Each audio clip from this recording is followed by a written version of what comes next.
महाभारत में भगवान कृष्ण ने सिर्फ अर्जुन का ही विषाद खत्म नहीं किया, कर्ण को भी बहुत बड़ी सीख दी।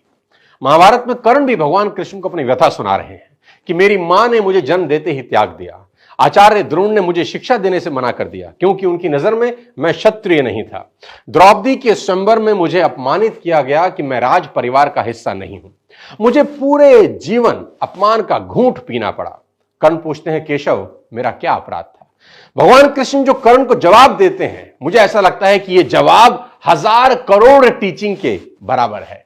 यह जवाब सीखने के बाद आदमी के पास हर सवाल का जवाब मिल जाएगा। जी हां, कृष्ण मुस्कुराते हैं और जवाब देते हैं कि हे सूर्यपुत्र, मेरा तो जन्म ही कारागार में हुआ। मेरे पैदा होते ही मृत्यु मेरी प्रतीक्षा कर रही थी।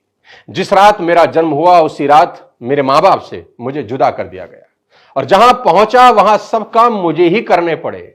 गायें चराने से लेकर गोबर उठाने तक सब काम करता रहा। सिर्फ 2 दिन का था, मेरे ऊपर राक्षसों ने हमला कर दिया।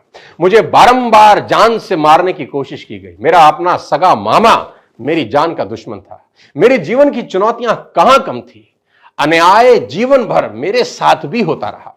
कृष्ण कर्ण को समझाते हुए बड़ी बात कह रहे हैं जो हमें सीखने की जरूरत है कि जीवन में आपका अपमान होता है, यह इंपॉर्टेंट नहीं है। इंपॉर्टेंट यह है आप उस अपमान का जवाब कैसे देते हैं। कर्ण जीवन भर अपने अतीत की कड़वाहट से भरे रहे, पर कृष्ण कभी अपने अतीत पर आरोप नहीं लगाते।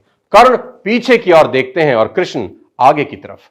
कुदरत ने दोनों के साथ अन्याय किया, पर कर्ण यह न्याय कभी भूल नहीं पाए और कृष्ण को यह न्याय कभी याद नहीं आया। एक ने अपने आप को क्रोध के विष से भर लिया और हीन भावना से भर लिया और दूसरे ने स्वीकृति के अमृत से। दोनों में अगर कोई अंतर था तो वो एक्सेप्टेंस का था।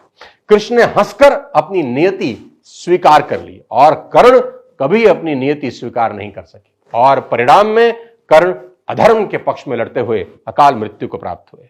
परिस्थितियों का चक्र चलता रहेगा। कई बार लगता है कि भाग्य ने धोखा दे दिया।